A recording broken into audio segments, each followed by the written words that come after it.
जब हम किसी इंसान से बहुत ज़्यादा प्यार करते हैं और वही इंसान दिमाग से ना निकले तो क्या करेंगे?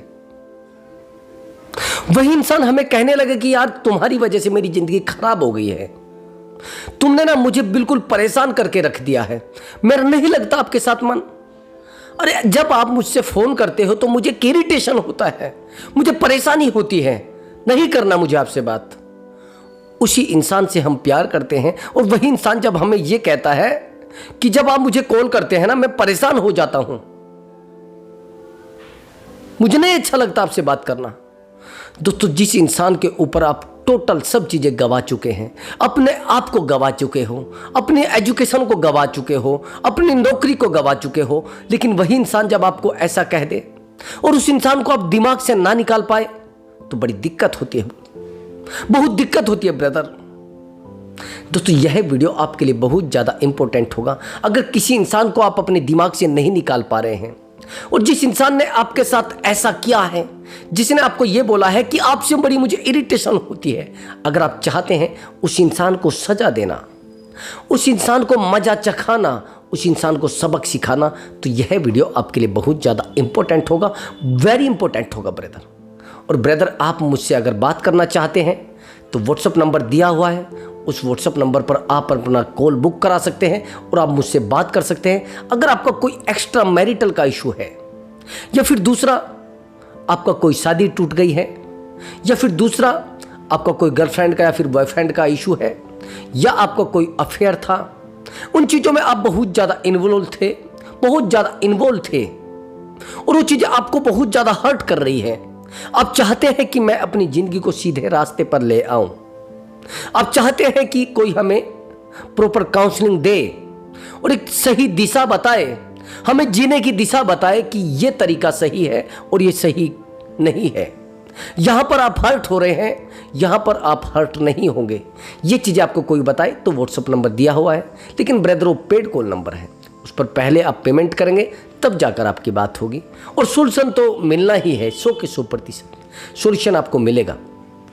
तो ब्रदर, मैं आपको जो बात कर रहा था, मैं ये कर रहा था, उससे पहले काम छोटा सा करना है ब्रदर, चैनल को सब्सक्राइब करना है और वीडियो को लाइक करना है, क्योंकि जब आप चैनल को सब्सक्राइब करते हैं तो मुझे बहुत अच्छा लगता है।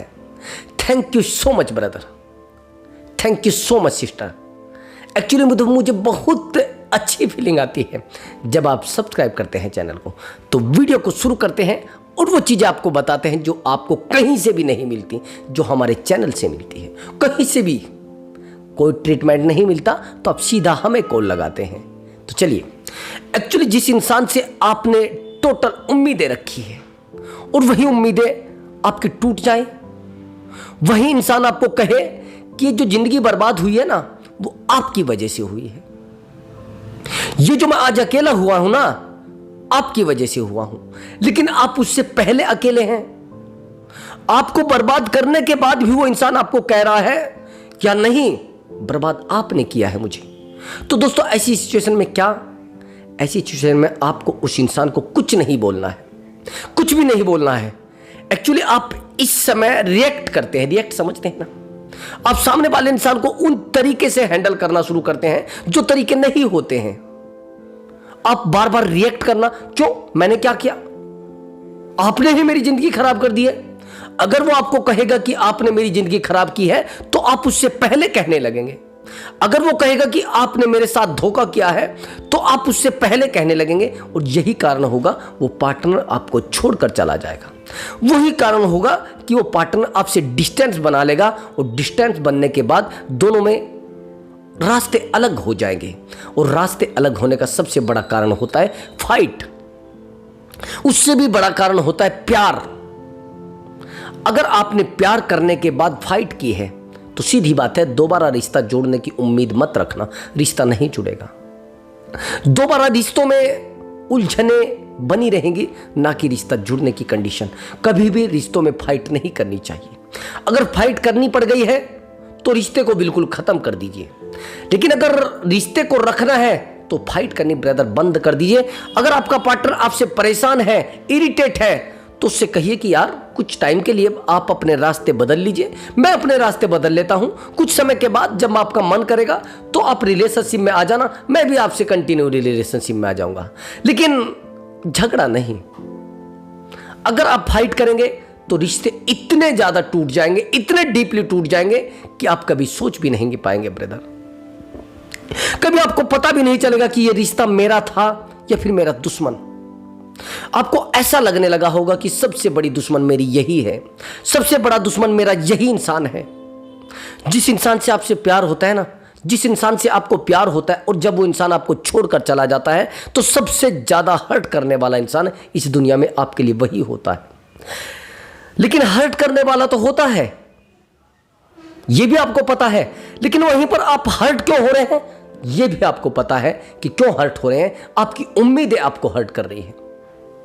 आपने उससे सारी खुशियों की उम्मीदें लगा ली थी ब्रदर, पूरे जीवन की उम्मीदें आपने जोड़ ली थी ब्रदर। आपके पास सब कुछ होते हुए भी उस इंसान को आपने समय दे दिया। आप समझ रहे मेरी बात को? मैंने सॉल्यूशन बताया है कि रिएक्ट नहीं करना है, फिर आप कहेंगे सर आप सॉल्यूशन तो बताते नहीं। जब आपके पास सब कुछ था, प्यार था, बीवी थी, बच्चे थे और खुद का परिवार था, लेकिन फिर भी आप इस झमेले में पड़े, और झमेले पड़ने के बाद तो भी सुकून नहीं है ना, तो भी इंसान आपको कह रहा है कि यार आप सबसे बुरे हो, आपने मेरी जिंदगी तबाह की है, आपने अपनी फैमिली को दांव पर लगा दिया, आपने अपने करियर को दांव पर लगा दिया, आपने अपनी नौकरी को दांव पर लगा दिया, लेकिन इस इंसान को फिर भी अक्ल नहीं है। उसका सबसे बड़ा कारण है आपने हमेशा इस रिश्ते में एफर्ट लगाने की कोशिश की है। हमेशा आपने चाहा है कि इसको कुछ बुरा ना लगे, इसको कुछ धोखा ना हो जाए, इसको कोई दर्द ना महसूस हो।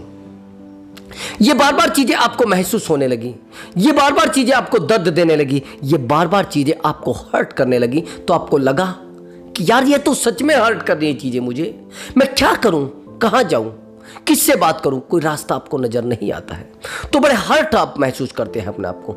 तो ब्रदर आपको हर्ट नहीं होना है, आपको लड़ना है उस सिचुएशन से, आपको रुकना है कुछ समय के लिए और एक डिसीजन लेना है कि इस इंसान को मुझे सबक सिखाना है और रिएक्ट करना बंद कर देना है, एफर्ट लगाना बंद कर देना है उसी समय से।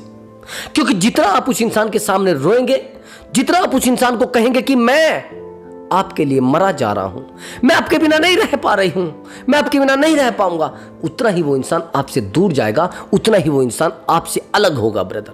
ये ध्यान से समझ लेना मेरी बात को।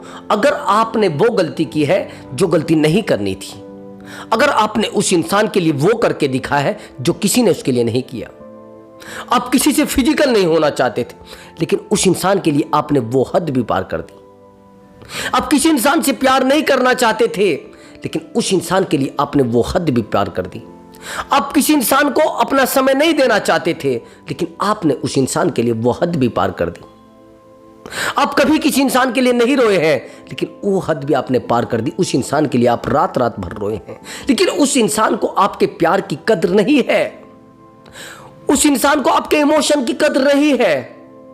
आज के बाद उस इंसान के सामने रोना, गिड़गिड़ाना और इमोशन दिखाना बंद कर दीजिए। पहला पॉइंट मैंने आपको बताया है कि आपको उस इंसान के सामने रिएक्ट नहीं करना है, दूसरा एफर्ट नहीं लगाना है, और तीसरा इमोशन आपको नहीं दिखाना है। अगर आपके दिमाग से वो इंसान नहीं निकल रहा है तो ये जो पॉइंट टू पॉइंट में चीजें आपको बता रहा हूं, रिश्तों में यूज करने की कोशिश करना मेरे भाई, समझ गए माय डियर सिस्टर, इन चीजों को यूज करना। उस इंसान के सामने आपको गलती से भी रोना नहीं है डियर फ्रेंड्स, बिल्कुल भी नहीं रोना है। अगर आप रोएंगे तो सीधी बात है उस इंसान को चीजें लगेंगी कि यार ये इंसान वाकई में मेरे लिए परेशान है, ये एफर्ट रिश्ते में लगा रहा है, ये कहीं नहीं जाने वाला है। जितना आप उस इंसान के सामने रोते हैं उतना ही वो इंसान आपको हर्ट करता है, उतना ही वो इंसान आपको रुलाता है, उतना ही वो इंसान आपके साथ माइंड गेम खेलता है। और जब लोग आपसे माइंड गेम खेलना शुरू कर देते हैं ब्रदर, आपको पता नहीं होता है कि सामने वाला इंसान मेरे साथ माइंड गेम खेल रहा है। मैंने टोटल जितनी भी वीडियो है, टोटल वीडियोज में एक बात बताई है कि सबसे स्ट्रॉन्ग जो होता है वो इमोशनली अटैचमेंट होता है, इमोशनली रिलेशनशिप होता है। अगर आपने किसी इंसान से इमोशनली रिलेशनशिप रखा है तो वो आपको दर्द देगा, वो आपको हर्ट करेगा, वो आपको दुख देगा, और दुख देने के बाद आपको बहुत ज़्यादा पेन होगा। देखिए, पहले तरीके का रिलेशनशिप होता है फाइनेंशियल। अगर किसी इंसान ने आपसे रिश्ता जोड़ा है, आपकी 25 या 30, इस तरीके के भी तो केस आते हैं लोगों के पास। अगर आपकी एज 30 है और सामने वाले की एज 50+ है और सामने वाले की कमाई बहुत ज़्यादा है, वो आपसे टच में आना चाहता है और आपको पैसे का नीड है, तो आप उस पैसे के लालच में उससे जुड़ जाएंगे और वो इंसान आपके प्यार के लालच में आपसे जुड़ जाएगा। तो यहां पर दोनों चीजें अलग है, दोनों चीजों के रास्ते अलग अलग है। सीधी बात समझ लेना। ऐसे मेरे पास केस बहुत ज्यादा आते हैं जहां पर सामने वाले के पास पैसा होता है और जहां पर इमोशन होता है और फिजिकल होता है। इसको फाइनेंशियली नीड होती है, उसको इमोशनली नीड होती है। अब दोनों कैसे टिक पाएंगे एक जगह? अगर दोनों को इमोशनली नीड होगी तभी तो टिक पाएंगे ना। तो इस तरीके के केस जो मेरे पास आते हैं, वो धीरे से समझ लेना मेरी बात को। जो लोग इस तरीके के रिलेशनशिप में हैं, आपके पास फाइनेंशियल नीड उसकी पूरी करने के पैसे हैं, यानी पेमेंट है, और उस इंसान के पास आपका इमोशनली सपोर्ट करने का समय है, तो सीधी बात है रिश्ते जुड़ जाएंगे। लेकिन अगर दोनों एक अलग अलग लालच में हैं, सबसे पहले इंसान क्या करता है, वो सोचता है चलो यार ये टेम्पररी एक रिलेशनशिप है, इसको निभा लेते हैं, जब मेरी फाइनेंशियल नीड पूरी हो जाएगी तो मैं इसको छोड़ दूंगा। अब इधर वाला सोचता है कि जब मेरी फिजिकली नीड पूरी हो जाएगी मैं इसको छोड़ दूंगा। लेकिन क्या होता है, दोनों इंसान उसमें डूब कर रह जाते हैं। जिसकी फाइनेंशियल नीड कभी पूरी नहीं होती है, क्योंकि होती नहीं किसी की भी। भैया ये जो दिमाग है ना, भरा नहीं करता, ये खोपड़ी बोलते हैं लोग इसको, ये भरा नहीं करती। अब इधर फाइनेंशियल नीड पूरी नहीं होगी, उधर इमोशनल नीड पूरी नहीं होगी। अब दोनों कंटिन्यू बने हुए हैं। लेकिन अब क्या होगा, जैसे इस इंसान की फाइनेंशियल नीड पूरी हो जाएगी तो ये कंटिन्यू नहीं रहेगा। ये फाइनेंशियल नीड पूरी होते कि एक दूसरे बंदे को देखेगा, बंदा समझते हैं, एक थर्ड पर्सन को देखेगा, और जब थर्ड पर्सन को देखेगा तो उससे ये कंफर्ट हो जाएगा अपनी एज के किसी लड़के से। और ये जो इंसान इमोशनली कांटेक्ट में आ गया है, क्योंकि ऐसा नहीं है कि किसी इंसान से जब हम प्यार करते हैं आप कहेंगे अरे सर ऐसे तो कांटेक्ट में नहीं आना चाहिए ना, हम तो उस इंसान से प्यार करते थे ना। अरे नहीं आना चाहिए सर, अगर हम फिजिकल हुए थे तो क्यों कांटेक्ट में आए? ब्रदर, एक कुत्ता भी पाल लिया जाता है ना घर में, तो उससे भी इमोशनली अटैचमेंट हो जाता है, उससे भी भावनाएं जुड़ जाती हैं। और ये तो फिर भी ऐसा मामला था, ये तो बोलने वाला इंसान है, ये तो इमोशन को समझने वाला इंसान है, फिर क्यों नहीं अटैचमेंट में आएंगे? तो जैसे ही आप इमोशनली अटैचमेंट में आते हैं और वो फाइनेंशियली स्ट्रोंग होता है तो अपने आप को कहीं और कंफर्ट कर लेता है। अब आप उससे बात करेंगे तो उसको लगेगा इरिटेशन, उसको लगेगा यार ये साला बुढ़ा मेरे पीछे क्यों लगा है, ये साला उल्लू मेरे पीछे क्यों लगा है, ये दिमाग से पैदल मेरे पीछे क्यों लगा है। उस इंसान को लगेगा जिसका एज आपसे कम है, क्योंकि वो फाइनेंशियली उस समय कमजोर था और वो अब इमोशनली आपको हर्ट करके चला गया है। अब तो इमोशनली कनेक्ट हो गए हैं, लेकिन फाइनेंशियली आपने उसको स्ट्रॉन्ग कर दिया। अब टूटेंगे, आप अकेले पड़ेंगे, अब आप अपने दिमाग का इलाज करेंगे। ब्रदर, दो हेल्थ होती हैं, फिजिकल और मेंटल। जो लोग मेंटल हेल्थ से पीड़ित है पूरी जिंदगी बर्बाद हो जाएगी। अगर आपकी उंगली कट गई तो आप कहेंगे चलिए काट ही दीजिए, दूसरा मामला है मेरे पास, दूसरी उंगली से काम चला लूंगा। आपका हाथ टूट गया कहीं पर, आप प्लास्टर कराएंगे, आप ड्राइवर को बोलेंगे कि चलिए सर मैंने प्लास्टर करा लिया है, साइड पर मुझे लेकर चलिए, कहीं पर भी मुझे लेकर चलिए, मैं चलता हूं, काम मैं देख लूंगा। लेकिन ब्रदर, अगर आपकी मेंटल हेल्थ खराब हो गई, आप दिमाग से खराब हो गए, दिमाग से डैमेज हो गए, तो सीधी बात आपको बताता हूं, आप एक समझ रहे हैं, एक पैर भी आगे नहीं रख पाएंगे। क्या पता आपको ड्राइवर कहां फेंक कर आ जाए या आप खुद में कहीं चले जाए, आपको पता नहीं चलेगा मेरे भाई। तो समझने की कोशिश करिए, दिमाग में बिठाने की कोशिश करिए कि मेंटल हेल्थ ज्यादा नुकसान देती है अपितु एक फिजिकल हेल्थ के। तुलना जो मैं कर रहा हूं, मैं ये कर रहा हूं कि मेंटल हेल्थ अगर आपकी खराब हो गई है, अगर आप किसी इंसान से दिमाग से कनेक्ट हो गए हैं, इमोशन से कनेक्ट हो गए, तो आपको कोई नहीं बचा पाएगा। बचा सकता है एक साइकोलॉजिस्ट, बचा सकता है एक जो आपको दिशा निर्देश दे सकता है, जैसे कि रिलेशनशिप एडवाइजर, जैसे हम लोग ये चीजें आपको बता सकते हैं। भैया एक इंसान है, मान लो एक मैकेनिक है, कार रिपेयर भी करता है और बाइक रिपेयर भी करता है। दोनों अलग अलग मैकेनिक हैं, है तो दोनों के अंदर मोटर, सीधी बात समझ रहे हैं। लेकिन जो कार सही करता है वो बाइक सही कर सकता है, मैं मानता हूं। कैसे? वो टोटल सही नहीं कर सकता है, 2-4 पार्ट बोल्ट वगैरह खोल सकता है, लेकिन सही तरीके से सही नहीं कर सकता है। कार का मैकेनिक अलग होता है, बाइक का मैकेनिक अलग होता है, इसलिए रिलेशनशिप एडवाइजर अलग होते हैं और रिश्तों के एडवाइजर अलग होते हैं। तो मेरी बात को डीपली समझना। अगर आप डॉक्टर से जाकर आप कहते हैं कि सर ऐसा, जब तक किसी इंसान को किसी चीज़ की नॉलेज नहीं होगी वो सही नहीं बता सकता। आगे अब समझना, मैंने कहा कि इमोशनली अगर आप किसी से कनेक्ट हुए हैं तो सीधी बात है, तो आप हर्ट रहेंगे, आपको दर्द होना है और होना ही है। ये बात समझते रहना। और नहीं समझ रहे हैं तो ठोकर खाकर आपको अक्ल आएगी, और ठोकर खाकर अक्ल आने वाले लोग परेशान हो जाते हैं, बर्बाद हो जाया करते हैं ब्रदर। इसलिए मैं आपको पहले ही बता रहा हूं, सबसे पहले आपको इमोशनली स्ट्रांग बनना है। मैंने आपको 3 तरीके बता दिए हैं, अब चौथा तरीका समझ लीजिए। हम लोग क्या करते हैं, जब आप किसी रिश्ते में आते हैं तो रिश्ते में आने के बाद सामने वाला इंसान आपके साथ अपना भविष्य देख लेता, फ्यूचर देख लेता है, और आप भी सामने वाले इंसान के साथ फ्यूचर देख लेते हैं। और जब आप सामने वाले इंसान के साथ फ्यूचर देख लेते हैं तो आपको लगता है ये इंसान मेरा जीवन है, ये इंसान मेरी दिशा है, ये इंसान मेरी खुशी है। लेकिन आपको ये नहीं पता है कि इस इंसान से मैं खुशी मांग रहा हूं, ये दर्द यहां पे कितना मिलने वाला है। क्योंकि आपने सामने वाले इंसान को परखा नहीं है, सामने वाले इंसान को देखा नहीं है, सामने वाले इंसान को समझा नहीं है, और आपने उससे कनेक्ट हो जाते हैं। मेरे पास बहुत सारे ऐसे कॉल आते हैं जो ये कहते हैं कि सर कभी हमने उस इंसान को समझा नहीं था। एक्चुअली मेरे पास एक कॉल आया था, और कॉल भी सच में बहुत अच्छा, और सामने वाला इंसान, मैंने पहली बार किसी इंसान को इतना टाइम दिया है और इतने सुकून से किसी की बातें सुनी है। उस इंसान से बातें करते करता मैं बस आपको क्या बताऊं, इमोशनली हर्ट हो गया था ब्रदर। उस इंसान की जिंदगी मैंने देखी तो बड़ी बड़ी, जिसको कहते खुशियों वाली जिंदगी, लेकिन आप सुनेंगे कि इससे बड़ी दर्द वाली जिंदगी किसी की नहीं। आज के टाइम में जो लोग ये कहते हैं कि गवर्नमेंट सर्विस दुनिया की सबसे ज्यादा सुख देने वाली सर्विस है, खुशी देने वाली सर्विस है, मैं नहीं मानता। मैं नहीं मानता। जब आप इमोशनली हर्ट हो जाते हैं, इमोशनली किसी से कनेक्ट हो जाते हैं, तो आपको कोई भी चीज खुशी नहीं देती है, ना पैसा, ना ये बैंक बैलेंस, ये बंगला, ना ये गवर्नमेंट नौकरी, कोई भी चीज खुशी नहीं देती है। क्योंकि आप जिन चीजों के लिए ये चीजें तलाश कर रहे हैं, ये चीजें, मेरे पास बहुत सारे लोग आकर रोते हैं, वो कहते हैं कि सर मेरी सैलरी 1 लाख है, सर मेरी सैलरी 80,000 है, लेकिन कहाँ जाऊँ सर, क्या करूँगा इस सैलरी का, सर मेरा जीवन नहीं बचा है, सर मेरा जीवन वही इंसान है, सर मेरा जीवन वही लड़की है, सर मेरा जीवन वही लड़का है, प्लीज़ सर कैसे भी करके उस इंसान को मुझे वापस मिला दीजिए।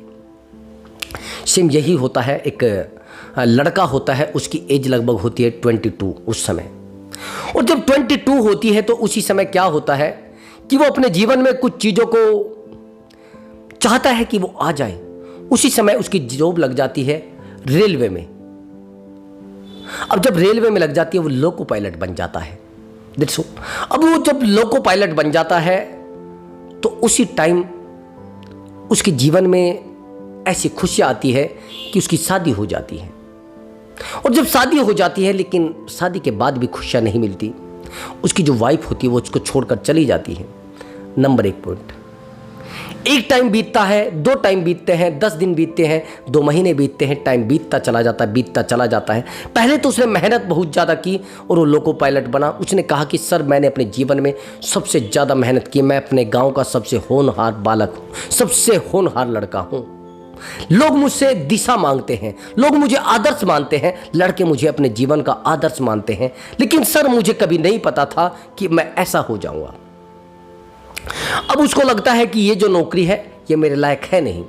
अब वो इस नौकरी को छोड़ता है, किसी और नौकरी का टेस्ट देता है और उसमें उसका काम हो जाता है, वो लग जाता है ऑटोमेटिक। अब जब उसका सिलेक्शन हो जाता है, वो लग जाता है, एक जेई बन जाता है। वो समझ रहे, PWD विभाग में वो जब जेई बन जाता है तो जेई बनने के बाद उसको लगता है कि अब मेरा जीवन सुकून वाला है। लेकिन जब तक वो जेई बनता है तब तक चीज़ें बहुत बदल चुकी होती हैं। जीवन में ना कोई बेटे का सुख, ना कोई बेटी का सुख परिवार नहीं होता है। उस समय वो सोचता है कि यार कुछ नहीं यार, सब ठीक हो जाएगा। एज बढ़ती चली जाती है, उसकी एज 40 आसपास हो जाती है, 42-40 के आसपास। अब ये जब चीज़ें उसके जीवन में आती हैं तो उसको लगता है कि अब सब ठीक हो जाएगा। एक महिला उसके जीवन में आती है और वो महिला होती है नॉर्मल, और वो महिला उससे इतना ज़्यादा कनेक्ट हो जाती, इसको भी लगता है कि वाकई में ये मेरे जीवन को पार उतार सकती, इससे मैं कनेक्ट हो जाता हूँ। तो लेकिन वहाँ तो फिजिकली होता है, लेकिन यहाँ पर ये इमोशनली कनेक्ट हो जाता है इंसान। और जब ये इमोशनली कनेक्ट हो जाता है, लेकिन आपको लगता है कि इमोशनली कनेक्ट होने के बाद आप डिस्कनेक्ट हो पाएंगे, और जब ये इमोशनली कनेक्ट हो जाती है, यानी हो जाता है उस महिला से, तो वो महिला कुछ टाइम के बाद इसको छोड़कर चली जाती है, 1 साल के बाद। और जब 1 साल के बाद चली जाती है, ये इंसान उससे अपनी जीवन की सारी खुशियों को जोड़ देता है। अब जैसे वो उसको छोड़कर जाती है तो उसको लगता है कि दुनिया की जितनी भी खुशियां हैं मेरे सामने जीरो है, मैं कुछ नहीं कर सकता, क्योंकि इमोशनली कनेक्ट होना बेहतर। मैं आपको कुछ चीज़ें बताऊंगा। आप 20 और 30 के बीच के इंसान हैं तो आप ज़्यादातर कोशिश करेंगे फिजिकल अटैचमेंट में आने की, ज़्यादातर कोशिश करेंगे यार मैं फिजिकल किसी से हो जाऊं जल्दी से जल्दी, क्योंकि आपके बार बार हार्मोन्स डेवलप होते रहते हैं। उसके बाद क्या होता है कि आप 30 से 40 के बीच में यहाँ पर आप फाइनेंशियली दौड़ने लगते हैं, पैसा चाहिए, ठीक है। आप यहाँ पर अपनी जो कहते हैं ना सुनहरा पल, उसको गवा देते हैं। बस पैसा, खुशी, इसके लिए आप अपने आप को भी खत्म कर लेते हैं। अब होता ये है, आप 42 एज में पहुंच जाते हैं, और जब 42 एज में पहुंच जाते हैं तो आपकी फिजिकली एक्टिविटी यानी प्राकृतिक है, जो नेचुरली है, वो कम होनी शुरू हो जाती है उस एज में जाकर। और जब कम होनी शुरू हो जाती है तो वहां पर आप किसी इंसान से कनेक्ट होते हैं तो इमोशनली कनेक्ट होने की कोशिश करते हैं कि यार कोई हमारे दर्द को समझे, हमने कितनी मेहनत की है, कोई हमारी चीज़ों को समझे, हमने कितना उस इंसान से कनेक्ट होने की कोशिश की है, हमारी चीज़ों को समझे। बार बार सोचते हैं आप, बार बार सोचते हैं कि यार कुछ होगा, कुछ मिलेगा, कुछ चीज़ें आएंगी, लेकिन नहीं आई।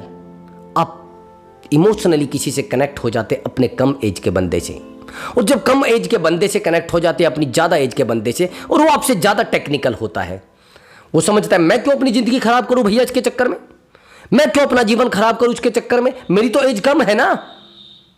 नहीं समझ पाए? और ये नेचुरल चीज़ें होती है जो आप समझ रहे हैं। आप अगर उससे इमोशनली कनेक्ट हो रहे हैं तो आपकी गलती है। आप कहेंगे सर हमने तो कोई गुनाह ही नहीं किया। हम कब कह रहे हैं आपने गलती की है? हम कब कह रहे हैं? हम कह रहे हैं कि आपने वो गलती की है जो किसी ने भी नहीं की है। इमोशनली कनेक्ट होने का गुनाह है, वो गुनाह किया है आपने। मैं लोगों के लिए नहीं कह रहा हूं कि आपने लिए अपने लिए गुनाह किया है। आपने अपने आप को दर्द देने का रास्ता बनाया है। किसी इंसान से इतनी उम्मीदें करना, किसी इंसान से इतना इमोशनली कनेक्ट होना, किसी इंसान को इतना समझना, ये कहाँ की परंपरा है? कहाँ का वैल्यूबल पर्सन है? कहाँ के आप क्या है? नहीं ब्रदर, आप समझने की कोशिश करिए। इस समय आपको कोई भी चीज़ खुशी नहीं देगी। मैं वही चीज़ कह रहा था उस लड़के के बारे में, उसको कोई भी चीज़ खुशी नहीं देती थी क्योंकि वो इमोशनली कनेक्ट हो गया था ब्रदर। जरूरी नहीं कि आपके जीवन में पैसा हो आप खुश हैं, जरूरी नहीं आपके जीवन में नौकरी है आप खुश हैं, नहीं। आप कोशिश करें कि अपने आप को जितना हो सके अपने आप को प्यार दें, खुद को प्यार दें, जितना हो सके अपने आप को बेहतर बनाने की कोशिश करें, जितना हो सके आप अपने आप को खुशी देने की कोशिश करें। सामने वाले को खुशी देंगे तो कब आपके लिए घाव बनकर उभर जाए पता नहीं चलेगा, कब आपके लिए वो आपको नासूर बनकर उभर जाए आपको पता नहीं चलेगा, कब आपकी जिंदगी को बर्बाद कर जाए आपको पता नहीं चलेगा, कब आपके खिलाफ वो चीजें चालू हो जाए आपको पता नहीं चलेगा। जो प्यार आपने दिया है वो कब आपके लिए नफरत उगलने लगे आपको पता नहीं चलेगा ब्रदर। मैं इसीलिए कहता हूं प्यार करना है तो खुद से करो, अटैचमेंट रखना है तो खुद से रखिए, खुशी देखनी है तो खुद में देखिए, अगर जुड़ना है तो अपने आप से जुड़िए, अपनी अंतर आत्मा से जुड़िए, अपने दिल से कनेक्ट होइए, दूसरे से हो गए। हाँ, जो व्यवस्था है उसको पूरा करना है। विवाह एक व्यवस्था है, फिजिकल एक व्यवस्था है, तो दोनों से जुड़ रहे हैं तो कोई मुश्किल नहीं, लेकिन व्यवस्था से नहीं जुड़ना है, इमोशन से नहीं जुड़ना है, व्यवस्था से जुड़िए, कोई मुश्किल नहीं। व्यवस्था जीवन का नियम है। तो ब्रदर अगर आपको हमारी वीडियो अच्छी लगी है तो वीडियो को लाइक और चैनल को जरूर सब्सक्राइब करें। मैं मिलता हूं अगली वीडियो में एक धांसू ट्रिक के साथ और एक स्ट्रॉन्ग मोटिवेशन के साथ और एक बहुत ही बेहतर वीडियो आपकी बार लेकर आऊंगा मैं। बस वीडियो को ध्यान से देखना है ब्रदर। नमस्कार दोस्तों।